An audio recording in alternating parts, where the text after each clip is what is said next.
Seturut dengan pembacaan Alkitab kita, hari ini kita membaca dalam 1 Petrus pasal 2 ayat 1 sampai 10. Mari kita membuka Alkitab dalam buku 1 Petrus pasal 2 ayat 1 sampai 10. Di sini nanti kita melihat apa yang perlu kita perbuat sesudah kita lahir baru, sesudah kita selamat. Mari buka Alkitab saudara, 1 Petrus pasal 2 ayat 1 sampai 10. Mari kita membacanya bersama-sama. Karena itu, buanglah segala kejahatan, segala tipu muslihat, dan segala macam kemunafikan, kedengkian dan fitnah. Dan jadilah sama seperti bayi yang baru lahir, yang selalu ingin akan air susu yang murni dan yang rohani, supaya olehnya kamu bertumbuh dan beroleh keselamatan. Jika kamu benar-benar telah mengecap kebaikan Tuhan, dan datanglah kepadanya batu yang hidup itu, yang memang dibuang oleh manusia, tetapi yang dipilih dan dihormat di hadirat Allah. Dan biarlah kamu juga dipergunakan sebagai batu hidup untuk membangunkan suatu rumah rohani bagi suatu imamat kudus, untuk mempersembahkan persembahan rohani yang karena Yesus Kristus berkenan kepada Allah. Sebab ada tertulis dalam kitab suci, sesungguhnya aku meletakkan di Sion sebuah batu yang terpilih, sebuah batu penjuru yang mahal, dan siapa yang percaya kepadanya tidak akan dipermalukan. Karena itu bagi kamu yang percaya, ia mahal. Tetapi bagi mereka yang tidak percaya, batu yang telah dibuang oleh tukang-tukang bangunan telah menjadi batu penjuru, yang juga telah menjadi batu sentuhan dan suatu batu sandungan. Mereka tersandung padanya karena mereka tidak taat kepada firman Allah, dan untuk itu mereka juga telah disediakan. Tetapi kamulah bangsa yang terpilih, imamat yang rajani, bangsa yang kudus, umat kepunyaan Allah sendiri, supaya kamu memberitakan perbuatan-perbuatan yang besar dari Dia, yang telah memanggil kamu keluar dari kegelapan kepada terangnya yang ajaib. Kamu yang dahulu bukan umat Allah, tetapi yang sekarang telah menjadi umatnya, yang dahulu tidak dikasihani, tetapi yang sekarang telah beroleh belas kasihan. Nah, saudara, firman Tuhan ini dimulai dengan perkataan karena itu. Karena itu, buanglah segala kejahatan, segala tipu muslihat, dan segala macam kemunafikan, kedengkian, dan fitnah. Saudaraku, kita yang membuang, bukan Tuhan yang membuang. Tuhan sudah lama membuangnya dari kita. Tetapi kerap kali setelah kita kutip dan kita tahan-tahan lagi dalam hidup kita ini. Nah, firman Tuhan berkata, karena itu, karena apa ini, saudara? Kita membuang ini semua. Buang, dia katakan segala kejahatan.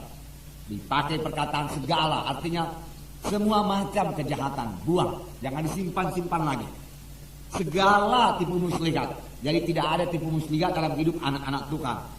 Segala macam kemunafikan, ya, dibuang semua. Kedengkian dan fitnah. Mengapa? Saudaraku, lembaran kita saya bacakan kepada saudara. Karena itu buanglah segala kejahatan, segala tipu muslihat, dan segala macam kemunafikan, kedengkian dan fitnah. Mengapa kita harus membuang segala hal-hal yang tersebut di atas? Pertama, karena kita telah ditebus dengan harga yang mahal, supaya kita menjadi anak-anak Allah. Dalam buku sebelumnya, yaitu 1 Petrus 1 ayat 18 dan 19, saya bacakan kepada saudara.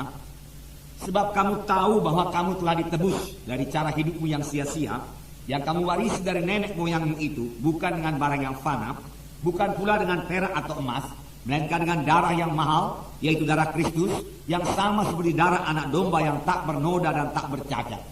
Jadi saudara sudah ditebus, saya sudah ditebus, amin saudara. Nah, sebagaimana firman Tuhan minggu yang lewat, kita ini bukan milik kita lagi. Itu 1 Korintus 6 ayat 19. Tubuh saya ini bukan milik saya lagi, ada pemiliknya, yaitu Tuhan Yesus. Karena Dia telah menebus saudara, menebus saya, dan harganya telah lunas dibayar. Oleh sebab itu, muliakan Tuhan dengan tubuhmu, firman Tuhan berkata. Nah, hari Minggu yang lewat itu juga kita katakan bahwasanya kita harus menang terhadap semua cobaan-cobaan setan yang datang melalui kehendak daging kita atau kehendak tubuh kita, supaya nama Tuhan dipermuliakan dari tubuh kita. Karena tubuh kita ini bukan milik kita, jadi bukan suka hati kita saja lagi tubuh kita ini, sudah ditebus Tuhan. Bahkan seluruh hidup kita telah ditebus Tuhan. Dengan apa ditebus Tuhan? Bukan dengan emas dan perak, tetapi dengan darah yang mahal, darah anak domba yang tak bercacat, yaitu darah Yesus, darah Kristus, darah mahal itu dicurahkan untuk menebus saudara. Karena itu, karena saudara sudah ditebus dan saudara sudah selamat, saudara bukan milik saudara lagi. Karena itu buanglah segala kejahatan, buanglah segala kemunafikan, tipu daya, kedengkian, fitnah, buang semua daripadamu. Dia katakan, karena hal-hal tersebut di atas itu tidak patut di dalam hidup anak-anak Tuhan. Itu bukan bahagian hidup anak-anak Tuhan. Dahulu itu bahagian hidup kita sebelum kita selamat. Nah, yang kedua dikatakan, mengapa ya kita buang segala perkara-perkara di atas itu tadi? Kedua, karena kita telah dilahirkan baru oleh firman Allah. Kita telah lahir baru menjadi kejadian yang baru. Perkara lama lenyap, jangan disimpan-simpan lagi. Perkara baru timbul. Saudara adalah kejadian baru. Amin, saudara. Ya, kejadian baru. Dalam 1 Petrus 1:23 saya bacakan kepada saudara. Baik, kita sama-sama membacanya. 1 Petrus 1:23. Mari kita baca. Karena kamu telah dilahirkan kembali, bukan dari benih yang fana, tetapi dari benih yang tidak fana, oleh firman Allah yang hidup dan yang kekal. Ya.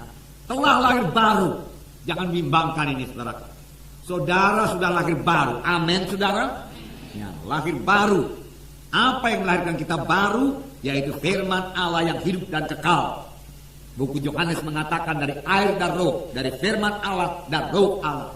Sepanjang kita sudah menerima Yesus, kita menerima kehidupan. Kita lahir baru. Siapa yang memiliki Yesus, dia memiliki hidup baru sebenarnya. Siapa yang tidak memiliki Yesus, tidak memiliki hidup baru. Karena itu buang semua yang lama.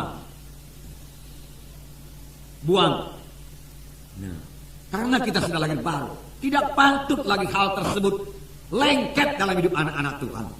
Buang, lepaskan. Karena saudara sanggup membuangnya. Tuhan tidak menyuruh kita suatu perkara yang kita tidak sanggup melakukannya. Kita tidak dibawa perhambaan dosa lagi. Sepanjang kita mau menolaknya bebas. Kamu akan mengenal. Kamu akan mengenal. Kamu akan mengetahui. Mengetahui apa? Apa saudara? Kebenaran. Dan kebenaran itu membebaskan kamu.